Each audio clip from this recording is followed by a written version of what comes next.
Hello, everyone. Happy Siren Sundays. What's splashing? It's your host, Lashanti the Siren. And on this episode, our guest is Hayley Jo-Carr, who is the training director at the Perry Institute for Marine Science and the coordinator of the Reef Rescue Network. And our episode is proudly sponsored by Science and Perspective because we all need a little more science and a lot more perspective. Welcome, Hayley. Hi, thanks for having me. Yes, very excited to have you. I know I went briefly live on my Instagram and I was like, I had known about Hayley for years. I've been trying to work with Hayley for years, but my schedule in my last job was so crazy. And now we work together and I still don't get to go diving with Hayley.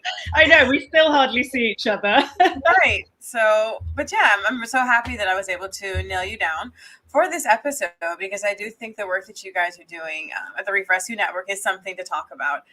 But before we jump into what you're doing, can you tell the people, a brief description of who you are? How did you get into ocean conservation?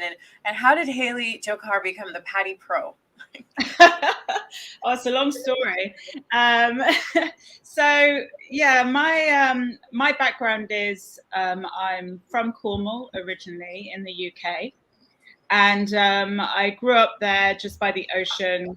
So grew up on the beach. Like I was always on the beach with my family and always rock pooling and always interested in nature, loved being outdoors. So that was my youth. And then going into my late teenage years is when I started to get involved with more kind of outdoor activities. So I was really into rock climbing, believe it or not, mountaineering and kayaking and canoeing, anything that got me outside in nature. And I wanted to do it. So that was kind of my interest when I was really young. And so that led to me doing a bachelor's degree in sports and recreation studies with community studies. So my focus was, outdoor education within nature. And that was what I did at university. And when I left uni, rather than go straight into a career, I really wanted to travel the world and see some other countries and really just see what's out there, travel, see more of nature, go and explore the beautiful planet.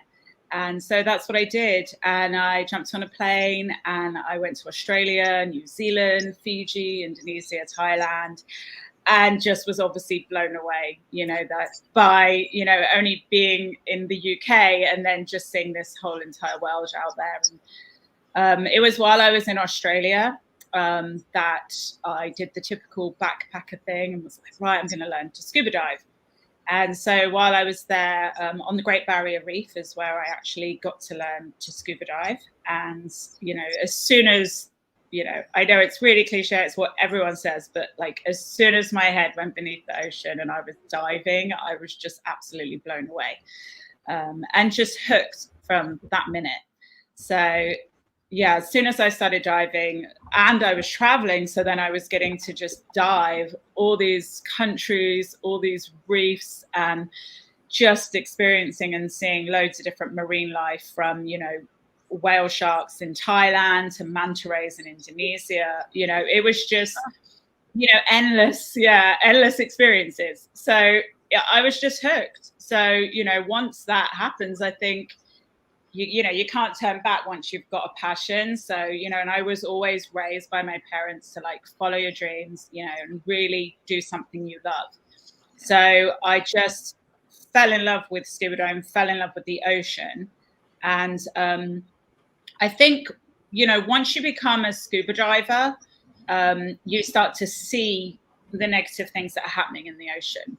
Mm-hmm. So for me, it was really quick that I could already recognize that there was threats that coral reefs were facing. And you could see things when you're diving. So you wanted to kind of make a difference straight away. So really early on, I also got into marine conservation as well. So my scuba diving kind of went hand in hand with marine conservation. Yeah, and I think it always happens that way, right? Not until you have that connection with something do you actually start having the interest of conserving it. Because I think a lot of people who get into marine conservation, it only takes maybe one dive or one snorkel. And even if they don't pursue a career in the marine sciences and marine conservation, they still have that that activism where they make sure that they have like conscious decisions, they live a little bit more sustainably and things like that. So definitely scuba diving is one of those gateway things to do to get into marine conservation. Yeah, it's definitely a gateway. I meet a lot of other people within marine conservation, marine science that actually kind of came in through scuba diving. And like you said, it is that gateway. So I think as an instructor, you know, you're getting to take people diving for the first time, you're training people and you're giving them that wow experience. And, you know, once you get them scuba diving, then they want to do something to help as well. So you're in this really good position that you can really have a positive, you know, effect on people wanting to do something about the ocean. So for me, you know, I was doing that as an instructor. I worked for many years in Thailand, and then I worked in Fiji. And I was, you know, training divers with an emphasis in marine conservation. So all the programs I taught were, you know, sea turtles and shark conservation and removing debris and, you know, naturalists. So everything that I could do to educate these divers, not just to become safe divers, but to go beyond that and become marine conservation's ocean advocates themselves. And, you know, once I moved here to the Bahamas, I had the opportunity to work towards my course director. So as a PADI course director, you can actually train instructors. So from being able to influence at just the diver level, you know, I thought, wow, this is great. I can go on and now train instructors to teach and also, you know, influence these instructors to be, you know, marine conservationists themselves who are then going to influence their divers. So, you know, for me, you know, that's just such a huge thing. I think as divers, we have such a role to play in protecting our oceans and actually doing hands-on things like removing debris and, you know, what we're going to go on to talk about next, the Reef Rescue Network. Right. So before we do move on to that, and I know I didn't send this in the discussion points, so hopefully this doesn't throw you off guard, but you can ask me anything. Yeah. And you guys watching, you can also ask her anything as well in the comments. Well, not anything, but you know, just out of curiosity, the ocean, anything you like. Because you've been an instructor here in the Bahamas for a while, and I think most dive instructors here, if not almost all, have kind of gone through you, correct? Yeah, well, not everyone, but yeah, no, a lot. Yeah, I have trained a lot of instructors here in the Bahamas, which has been amazing to train so many local Bahamians as instructors. And then, you know, I'll often, as part of the network, I work with a lot of dive shops throughout the islands, and I bump into these instructors that I've trained again, and I can see them, you know, in their element and training instructors and loving their job and doing a great job. So yeah, that's really nice. It's like a proud moment when I keep going around and seeing what all these instructors are doing. I love it. And I think that's one of the things that I always thought was so great about just the scuba diving career path is you can get someone fresh out of high school with some good swimming abilities, and you can take them from that open water certification and they end up going straight up to dive instructor. And like you said, a lot of people get hooked, you know, like we live in such a beautiful country. The minute you start diving, the minute you start snorkeling in the Bahamas, I think it definitely becomes something where it's like, I got to go again. I need to go see a new site. I have to do something else. But to segue into the discussion for today's episode, the Reef Rescue Network, before we say exactly what that is, can you just give a brief explanation of, well, what are coral reefs and what are their roles and what are some threats and what birthed the Reef Rescue Network? That's a lot of questions. Yes. But yeah, coral reefs, you know, let's talk about coral reefs first of all. Yeah, why are they so important? Yeah. You know, and if we let's think about here in the Bahamas. Why are coral reefs here important? One of the main reasons they're important here is obviously food, you know, so they produce a lot of food for people that they live off, and also it's really important for the fisheries as well, for people's employment. So fisheries and food is very important. They also provide coastal protection. And, you know, here being in the Bahamas, as you know, we're so low-lying. You know, we have a lot of storms, we have a lot of hurricanes, unfortunately, come through, that we really need those coral reefs as a barrier. So they're a protection. I think they absorb up to like 97% of wave energy coming in. So they really protect the islands from hurricanes and storms. So that's a huge reason they're important for us here in the Bahamas. Also, there's a lot of pharmaceuticals that have been found in coral reefs, a lot of medicines, a lot of drugs. There's a lot of things yet to even be found within coral reefs. So another reason they're important. And also here in the Bahamas for tourism. So tourism is a huge industry here in the Bahamas. And, whether people are coming here to scuba dive, snorkel, to fish, whatever they may be doing, we need healthy coral reefs. So it's extremely important. And, that all of those benefits are for us, they're for us as people, as humans living on this planet. We need coral reefs, but also, other marine life need coral reefs. So it's their home, and I always love to say to people, because I think it's so fascinating that, coral reefs cover about barely 1% of the ocean surface, of the Earth's surface, but they're home to 25% of all marine species and all marine life. Yeah. Which, when you think of it that way, that's just an incredible amount of things that are living within a coral reef. So extremely important. And, sadly, there's a lot of threats that they're facing. So coral reefs are facing lots of different threats. They're facing things from pollution.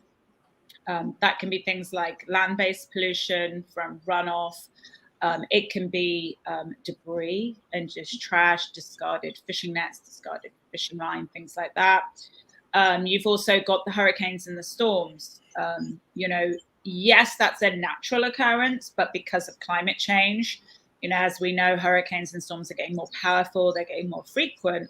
So it's almost like becoming unnatural because, humans are making them kind of worse. So, hurricanes are really destructive to coral reefs. You've also then got things within the reef. So you have a lot of predation. So there are a lot of other things down there that like to eat corals. So we have a lot of predation. There's also coral disease, which is a huge thing right now. The corals that we'll go on to talk about in a moment that we grow within the Reef Rescue Network, those corals were actually hit by a disease called white band disease. So we actually work with staghorn coral and elkhorn coral, and they were pretty much wiped out by white band disease. And, what's happening now is there's stony coral tissue loss disease. So that doesn't thankfully affect elkhorn and staghorn, but it is affecting a lot of the other corals, and the boulder corals, the brain corals are getting affected by it. So disease is definitely, and I say with stony coral tissue loss disease right now, it's probably one of the worst things that I've seen on the reefs, with the reefs dying. So disease is definitely up there as one of the major threats to our coral reefs at the moment. We've also got obviously climate change. If temperatures get too warm, then that places stress onto our corals. Corals can die. So that's another stressor. We've also got a problem here in the Bahamas is we have a lot of algae. So we have a lot of, algae is supposed to be on the coral reefs, but when you have too much algae, that's really bad for the corals. So when the corals spawn, and the little baby corals come down and they want somewhere to land, if there's no bare substrate and it's covered in algae, then that can be a really big problem. And in the early 1980s, we had a big die-off here of the long-spined urchin, the sea urchin. So, because they died off, they were really big grazers on the reef. So they would kind of keep the reef clean from algae, which would make way and keep it clear for the corals. And also, there's a lot of overfishing of algae eaters right now, a lot of herbivores, which I know last week I watched your episode with Carlisa. And she talked about, this parrotfish, this emerging parrotfish fisheries. And that's having a massive negative effect. So because there's less parrotfish to keep the reef clean, there's a lot of algae overgrowing. So like I said, there's less place for corals to land and to grow and for new recruits to kind of form and develop on the reef. So there's a lot. There's a lot of threats it's facing. So there's a lot of different things that need to be done. If you think of those threats, And what needs to be done is obviously, everybody should be thinking about reducing their carbon footprint and trying to help reduce climate change. But then it's little things like stopping, don't leave trash at the beaches, pick up your trash when you're there. Also reduce and reuse and recycle, things like this. All of these things can help coral reefs. Right. And so how long has the Reef Rescue Network been around, and what was the conversation at the time that made this a necessary thing to form? So the Reef Rescue Network, that formed back in 2017, and that was established by Craig Dahlgren of the Perry Institute for Marine Science, so the executive director. And he realized there was a few coral restoration projects going on throughout the Bahamas, but there wasn't a unity. There was a few people a few different organizations doing coral restoration and kind of doing their own thing, and there wasn't kind of this common ground and shared knowledge and shared research that was going on with it. So I think what we wanted to do by creating the Reef Rescue Network is to create a network of coral nurseries, let more people get involved with coral restoration and coral nurseries, but do it the correct way so that everyone's following the correct scientific methods, the correct procedures. People are trained properly on how to maintain them. They're trained on how to plant corals, how to, collect any data that's necessary. So, everybody's provided with the training. Everyone's doing it the correct way. And, that was the first reason why it came about. So it was to check that everyone was following the correct guidelines and procedures. Right. And then, from that, it was like, okay, this is something also that recreational divers can get involved with. So in the beginning with coral restoration and coral nurseries, it was a lot of, just marine scientists or biologists that were doing the actual work as well. And, what we wanted to do, and that's really where my expertise came in, is to let's get recreational divers, let's get local Bahamians involved with actually looking after coral nurseries, growing corals, and planting them back onto the reefs. So as part of that, and to get recreational divers involved, as a course director, I wrote a PADI specialty course. So I wrote the PADI Reef Rescue Diver course, and hundreds of people have now gone through that program here in the Bahamas, which is great. Like you've done it. So we created that so that, I really believe, that divers and people, just everyday people that care, as long as they get the correct training, then they can become involved with marine science and with coral restoration. So that's why we created that program. And then, what we've created now is a network. I think we have about 35 partners now throughout the network. Nice. And we have all these coral nurseries that, they can take their guests out to, because I've trained their instructors to teach the Reef Rescue Diver program. So they can take out divers to the coral nursery, do maintenance, outplant corals. So, tourists can do that when they come in, any of our participating partners. And also, local Bahamians can go to these dive shops, these locations, and get trained as reef rescue divers themselves. Yeah, and even when people do become a part of the network, I know there's, this little Facebook chat group, and there are a lot of opportunities for people to just volunteer once you're trained, and you get to go out on a boat and go to a coral reef site and work on coral nursery sites. And I think that's such an amazing opportunity that not a lot of Bahamians are aware of, because a lot of people get just like the open water certification, like, oh, okay, there's nothing else. But there's so much more that you can do with a dive certification besides just like observing the reef. You can take action and actually do something on the reef to make a difference, Yeah, definitely. I don't think a lot of people realize, that they can actually get involved. And we definitely, once you become certified, then we do have like messenger group and chat groups, and we try to do social media posts, like advertising when we have events, because, a lot of the partners often will say, hey, this weekend we're going to do some cleaning at the nursery, who wants to come along and join? And often they'll do it at like a reduced rate, Sometimes it'll be complimentary, sometimes there's a charge. Like it really depends where and when we're going and for how long. But it lets divers that have been certified come along and take part of that. And we're always welcome for people that want to come out and help and learn more. Right. So since its inception in 2017, how many outplantings has the Reef Rescue Network done in the Bahamas? Because I know you do outplanting in other countries as well. Now, we've planted thousands and thousands of corals. That's great, though. I'm happy you can't remember. Yeah, we've planted thousands. So, since, 2017, like I said, we've got 35 nurseries.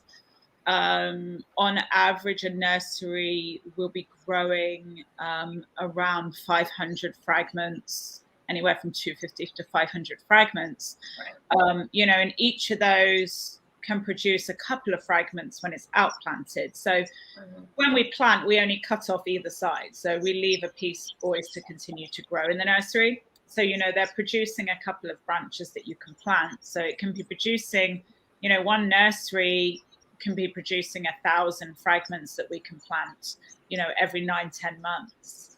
Nice. So, and times that by 35 nurseries, there's a lot of outplanting that can be done. Here on Nassau, over on the southwest side of New Providence, on the Bond Reef, I've been planting there probably for about 7 or 8 years now. And that's just incredible to see, that's just amazing. Like that reef area was completely destroyed in Hurricane Matthew. Like I cried when I dived it after Hurricane Matthew. I did actually cry because, all the corals were destroyed. It looked like just a bomb had gone off, all the corals were upside down and everything had been tossed around. And then because it's so close to shore, a lot of like kind of mud and sediment had washed off the land onto the reef. So it was so depressing to see. So, that was one of the main areas we thought, right, this has been destroyed from the hurricane. So let's focus on this. So for years now, we've been planting there. And it's just amazing now to see it come back. So there's these huge thickets of staghorn coral now all the way along the Bond Reef. And, there's loads of fish have come back and marine life have come back to that area. So, it's really amazing to see that. So, I'm looking forward, a lot of our other outplant sites are newer. They've only been planted on, say, maybe for the last year or 2 years. So it does take, this isn't an overnight process. So it takes a few years for it to get to like huge reef areas that are covered. But it's so amazing to start to see everything develop. And then, when lots of marine life come back again, it's so rewarding. Definitely. Yeah. So we do have a question in the comments. Megan says, great community work. What islands in the Bahamas are the nurseries in the field? It's a good question. What islands? So we have coral nurseries, as I said, here in New Providence. We also have coral nurseries in Bimini. We have 2 nurseries in Bimini, and we have nurseries in Andros. We have a lot in Andros, actually, in North Andros, Central Andros, South Andros. I think Andros has the most coral nurseries, actually. Makes sense. It's the largest island, isn't it, in the Bahamas? So it makes sense. We've also got coral nurseries in Eleuthera, also on Cat Islands, San Salvador. I'm going to forget one, aren't I? I'm getting in trouble. Where else have we got? We've got San Salvador, Exumas. Where else? Abaco. Nice. Any on Grand Bahama? We have 2 there in collaboration with the Bahamas National Trust in the Lucaine National Park and the Peterson Key National Park. There's 2 there. Awesome. So we're trying to, I think we're pretty much on all the main islands. And if I've forgotten anyone, I'm so sorry. But we're pretty much on, basically wherever there's a dive shop, especially in the Bahamas, then that's who we've reached out to. And, we're continually expanding throughout the islands. I know. So it's actually low season right now for me because it's the summer months. So because the temperature's quite high, that places a lot of stress on the corals. Okay. So we don't tend to do anything here in the Bahamas during the summer months. I do stuff on different Caribbean islands during the summer. So our season here is October to May, when the water's cooler. Yeah. So then there's less stress on the corals. And I know, already lined up in October, probably, and they've been waiting a while because of hurricanes and because of COVID and a lot of, travel restrictions. Mm-hmm. There's a lot of people waiting. So I know one of the first ones we're going to do next is at Brendel's Dive Centre in Green Turtle Key. Okay. Off the Abaco, so I've never been there, so that's going to be amazing. So we're setting up a coral nursery with them. And we're also going to be going to Grand Bahama and setting up a coral nursery with UNEXO. So yeah, it's constantly expanding, and we're on a lot of islands now, but we just want to get to the point where pretty much every dive shop, every resort, every NGO or company that has the capability to actually maintain it, by having a boat, maybe divers. We really want to be able to assist them in establishing their own coral nursery so that everybody throughout the islands can do it. Yeah, so, it's happening all over.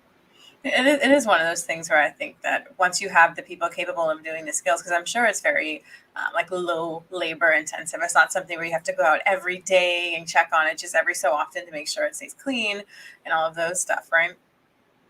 Yeah, it's generally, we usually say about once a month. So, once that's all it takes. So once we obviously assist in the establishment, we then train the staff at the dive shop or at the resort or, educational facility, whoever it may be that's actually got the nursery. We make sure we train the staff so they know how to clean the nursery. And we recommend every month. So every month, all nurseries are different as well, like depending on, some are really next to nice, healthy reefs. So then they're kind of helped out because the herbivores and the fish are coming out and pecking off the algae for them. So they get a helping hand by marine life. But there's other places that might not have that with the marine life nearby. So then they'd have to clean more often. But generally, once a month, a couple of divers can go out, maybe 2 dives just to keep it clean. Yeah, so it's pretty low maintenance. And that's another reason why we developed this course, because we do understand, especially at the moment with COVID, even going out on a half day with a boat is expensive.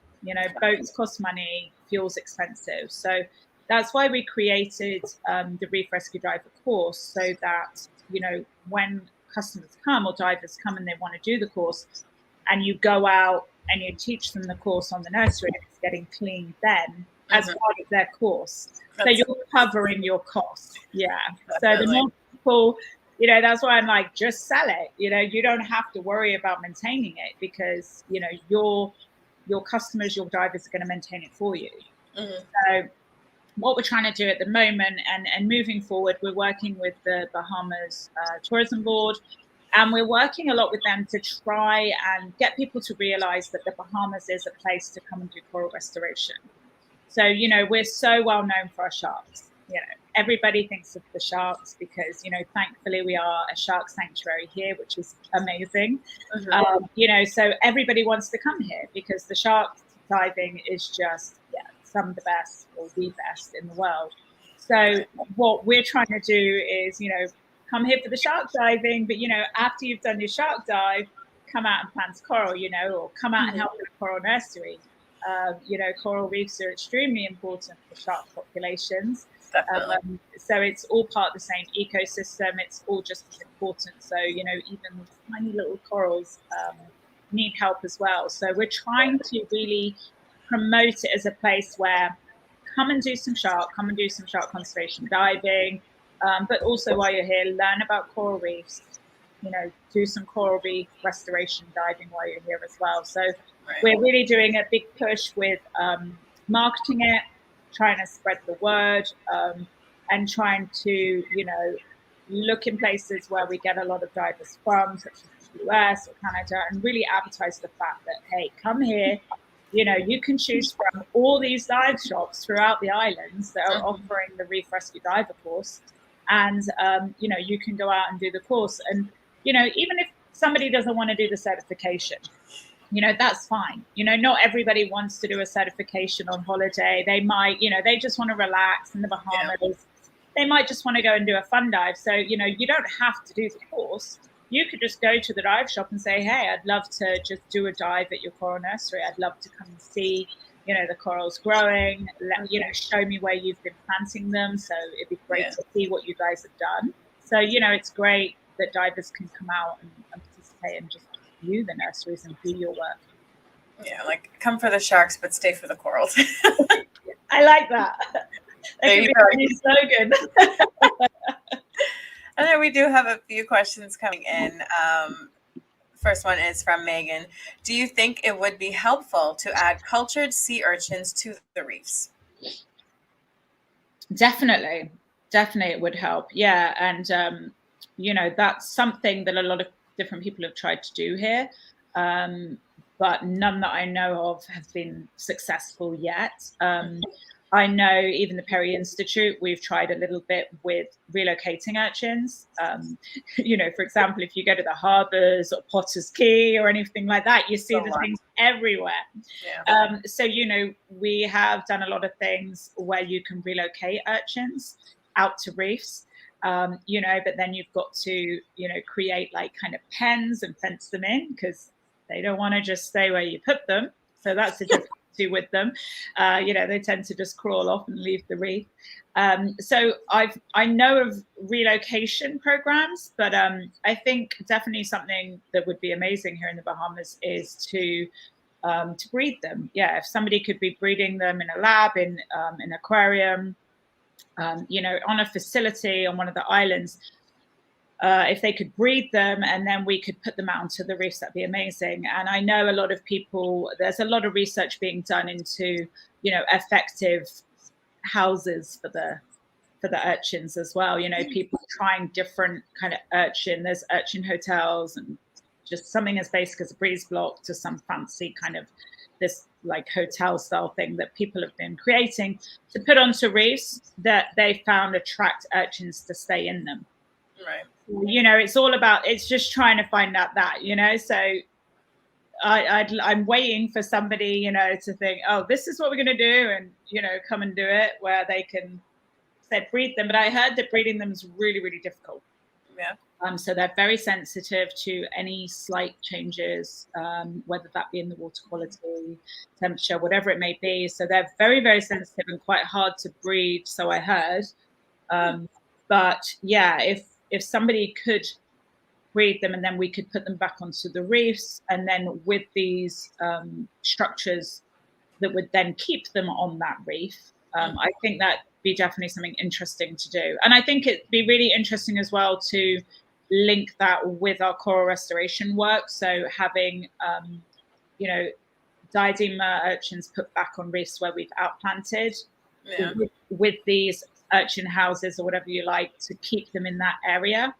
So yeah, that would be really, really interesting. But like I said, I don't know if anyone currently doing it in the Bahamas. I may be wrong. If anyone knows, let us know in the comments or shoot us a message. It'd be great to hear from you. That'd be interesting to find out. Yeah. We do have another question asking, are these nurseries naturally fertilized? I guess that's like trying to figure out like how's the process of these growing? Can you kind of talk about the coral nurseries? So with the coral nurseries, so what we actually do initially in the beginning is we will gather from wild colonies. So we would gather from different wild colonies as well. So they're collected from different dive sites, different locations, so that they're different genetic types. So it's really important that you gather different genotypes of corals to put into the nursery. Right. So what we tend to do, we keep it simple. We tend to have like one tree is one genotype. The next tree is another genotype. The next tree is another genotype. So that's what we tend to do in the beginning.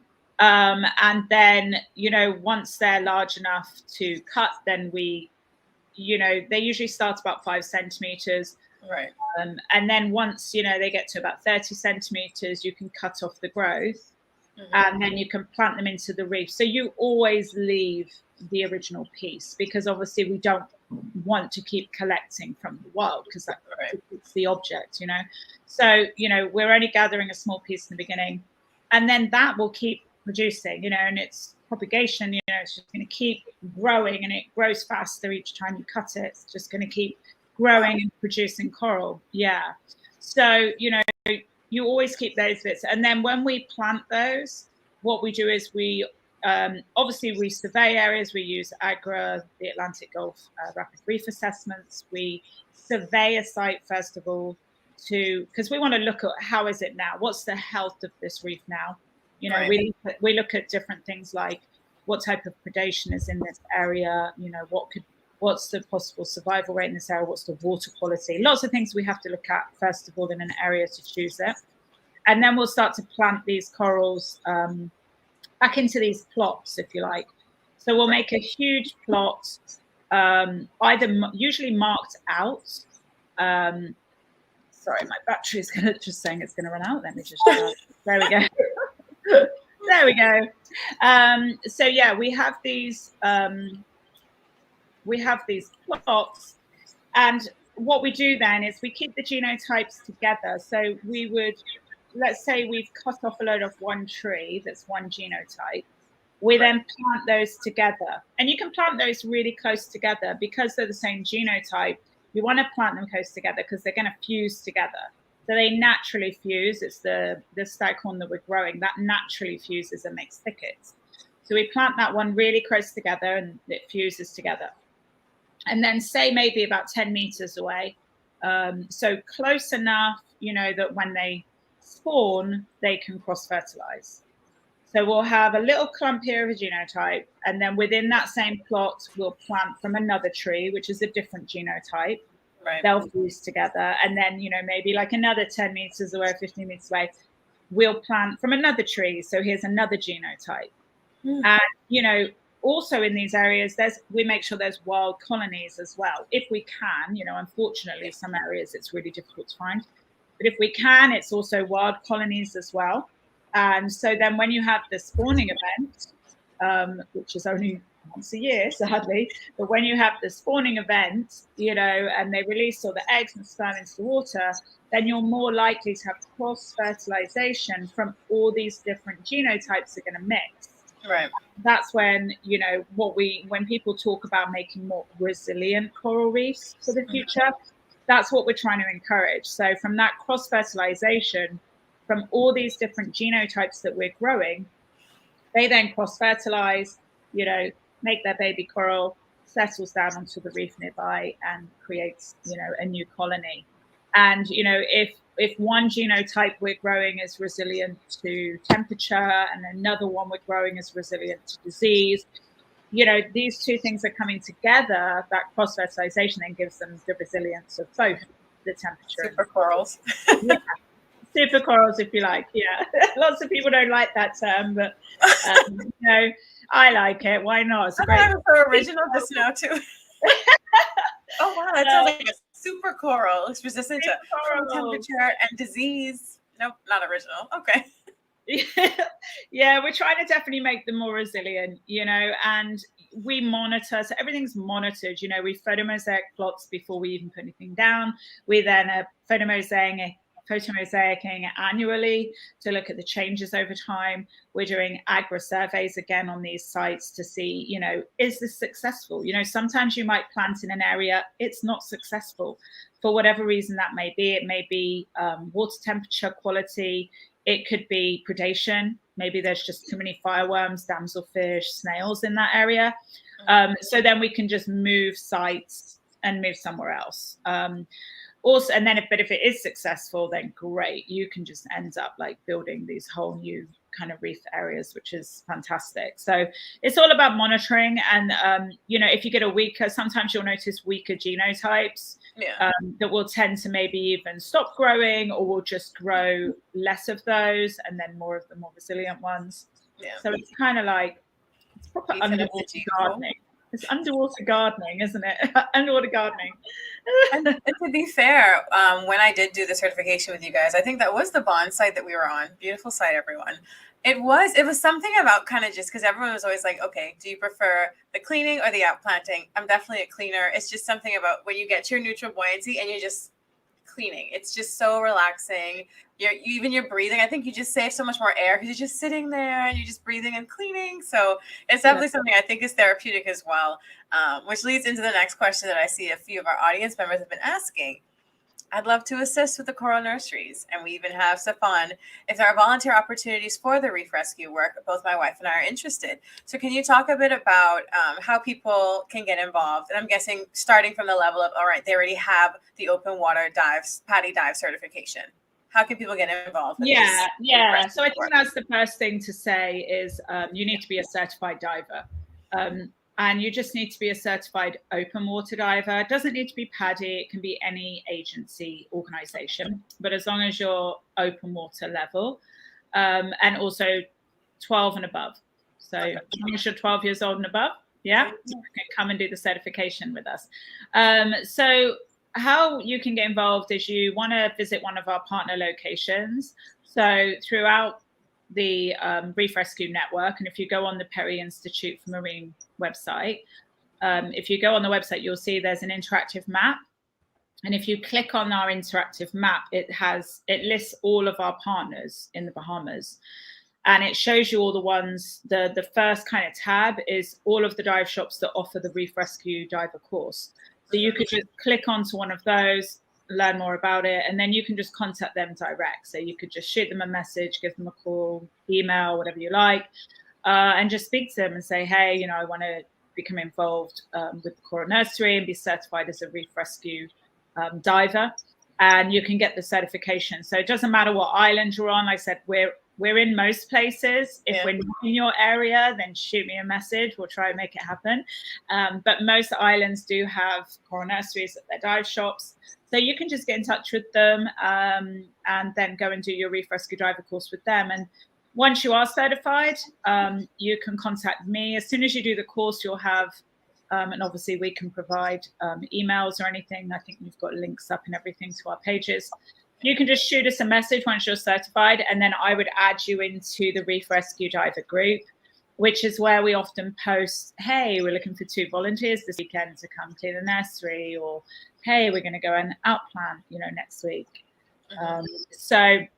And there's definitely, it has been a little bit slower for volunteer opportunities, obviously, since COVID, because, we're all trying to social distance. We're all, following correct protocols. So, and numbers have been reduced on boats, for example. So there hasn't been as much as there was before COVID, but, hopefully, fingers crossed, we'll start to come out of this soon. And that's when even more volunteer opportunities will start to arise. And we just got a boat. Yes, we do have a boat now. We've got a boat. I know. So it's really hard because a lot of people are like, oh, I just want to come out and do the course with you. But, obviously I'm traveling a lot. I'm teaching, instructor courses, or I'm, out in the field doing big outplant sessions, setting up nurseries. So I'm not always available to teach the course, but definitely soon, definitely watch this space, and we will advertise on our social media because, I definitely want to be offering some courses. Yes, it'll mostly be here on New Providence, but we will be offering the Reef Rescue Diver course to divers that want to get involved that are already certified. That will be coming soon. But yeah, in the meantime, you can go to any partner dive shops, and do the course with them. And even just to plug in for obviously the department I'm in, I know I don't talk much about it on my show, but I do work. My real job is at the Perry Institute for Marine Science in the Community Conservation Education Action Program. And we are, now that COVID is seeming to be moving in a better direction, we will, be doing things where we decide, okay, well, we're going to have trainings for X amount of people who are already dive certified. And there may be opportunities for people to kind of get certified through us at no cost to them. So definitely, like Hayley said, watch this space. Follow the Reef Rescue Network on Instagram, on Facebook. Follow the Perry Institute for Marine Science on Instagram and on Facebook, and just keep your ear out. And if you have the time, you can do it now. Then being ahead is always good, right? And then as soon as you get added to that group, because I think you guys even just posted an opportunity maybe last week. Like there are still things kind of trickling in for volunteers. Yeah. We have some volunteers joining us to clean a nursery on Friday, next Friday. Yeah, so we have 3 volunteers coming out to assist with maintaining that coral nursery, which is great. But yeah, we do try and offer as many opportunities as we can. And I definitely understand, that scuba diving is an expensive sport, and I know that a lot of people want to get involved that maybe don't have the financial capability to get involved. So it's definitely something, it's an expensive sport because you need the equipment. There's a lot of dive equipment you need. There's boats and, fuel. So there are a lot of costs involved, but that's something, and that's why we're constantly reaching out to funders, and that's why we need funding because, I've got staff, we've got people ready to be able to train people, but it's just we need the funding.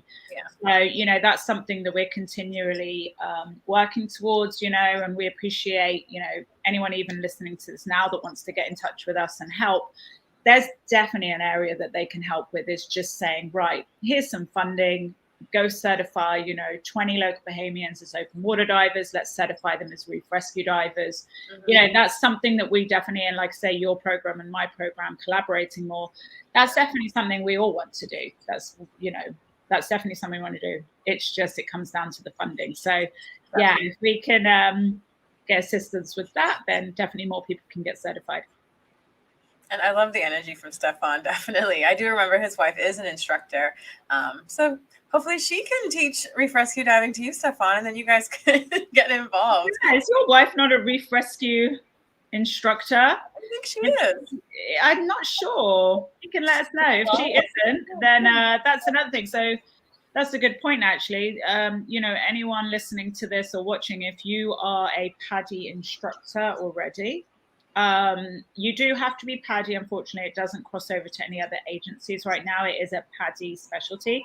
But if you're a PADI instructor, then please email me, reach out to me, and I can train you to become a reef rescue diver instructor. So, for example, Stefan's wife can become an instructor, and then, you can then go ahead and teach other divers. That's where I come in mainly, as to train at the instructor level, because then those instructors can go out and teach this course. So anyone who's an instructor wants to do that, I'm happy at any time to train instructors, because that's what we need. I'm available for instructor training at any time, because for me, it's important to support like other Bahamian instructors out there. And also, they're the ones that can spread this. They're the ones that can get out and teach other Bahamians how to do the Reef Rescue Diver course. So it helps us, and our community development. So yeah, please contact me if you're an instructor and want to teach the course. Yeah, it definitely inspires other Bahamians too. But as we do wrap up our episode, through your time, in working in this industry, do you have any final thoughts for viewers? I always like to ask, like, any inspirations or lessons learned along your journey in your current career path that you'd want to maybe just share? Talking about everything that we've talked about today, just on the show, and because you don't always reflect back, do you, on kind of where you've come from? So, always thinking about, my early days in diving and traveling the world and all of those experiences. And, it really, and a lot of people say to me, because, I've been 20 odd years now, traveling and diving and working in conservation all over the world. And, people are like, oh, I'm so jealous, I want to do that. And I'm like, well, you can do it, So I think my message to people is just do it. Yeah. Like, don't be afraid to let things kind of hold you back in life. And, I've always really been a true believer of, you've got to follow your heart and follow your passion. I was never somebody who wanted to have a job that I didn't enjoy. I can't think of anything worse. Like if I've got to work most days of my life, come on, work. No one really wants to work. But if I'm going to work, I'm going to do something I love so that I enjoy going to work every day, because, we only get one chance at life. And, I can't bear the thought of having a job that I didn't enjoy. So, for me, I've just followed that. I followed my passion. I love diving. I love, educating others, training others about the ocean, about marine conservation. I love playing my part. I love knowing that I've left a legacy. Corals here that I'm planting now are hopefully going to be around long after I've gone. So for me, it's about, follow your passion, work hard though, and keep pushing for what you want, and choose a job you love. Like, that's honestly like my biggest advice. Whatever you're passionate about, doesn't have to be anything to do, obviously, with diving. That's my passion. But whatever your passion is, follow it. And, that's the job that you want to do. And then you're just going to have a happy life because you have a happy work environment, and we spend a lot of time of our lives working. So make sure it's something you enjoy. So that's definitely my advice to people, is just follow your passions and be happy. Yeah. And I would just add on to that quickly, just to say, and don't be afraid to try something. I know a lot of people might be watching this and be like, oh, scuba diving sounds cool. I don't know, though. Just try it.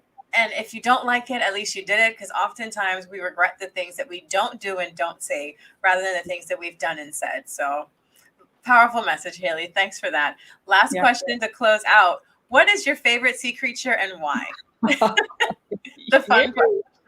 That's so difficult, though. That's the most difficult question ever. I love, I just feel a traitor if I say one thing over another. But I love everything in the ocean. I really do. I think rather than say as my favorite, I think I'm going to answer it as what have been some of my more breathtaking moments when diving, like memorable experiences, has definitely been diving with whale sharks, I think. Yeah, I know. I just to see a whale shark, just absolutely huge, so magnificent. And I just remember seeing them, and just the first time I even saw one, I was just completely blown away. They're just so huge, so graceful. And that for me is just an amazing animal. And sharks generally for me, yes. Sharks for me are just incredible animals. I'm always in awe of them. And I think, just how they've evolved over, thousands of years is just incredible. So I love sharks. Hammerheads, tiger sharks, oceanic white tips, reef sharks, nurse sharks. There you go. Yeah, I love sharks. Yeah. And fun fact, we do get whale sharks through the Bahamas. Maybe not as much as you see in like countries like Mexico and the Maldives, but they come through here too. I know. A couple of people have seen them on the southwest of New Providence. I remember a few years ago, and I wasn't on the boat that day. Oh, I could have cried. Yeah, a few people have seen them. Yeah, and I think last year a few people saw them as well, but I've yet to see one in the Bahamas. But, that's the amazing thing about diving is, every dive is different. You never know what you're going to see. I still see new things all the time on every dive. So it's really something you never get bored of, because, there's still so much to explore in coral reefs, that many of us have never seen yet. So it's definitely something where you never know what you're going to expect. So it's just amazing. Oh, yeah. And this was an amazing episode. So thank you so much, Hayley, for taking some time out on your Sunday to be here with me and talk about some of the work you do, which for you is not really work because you love doing it, which is great to hear. Yeah, exactly. No, thank you so much for having me. It's been great. Definitely. And thank you all who've been watching and riding this wave with us. Hope you are here next time for the next episode of Siren Sundays. Thank you to our sponsor, Science and Perspective, because we all need a little more science and a lot more perspective. I will see you guys next time. Always yours, Lashanti the Siren. Bye. Bye.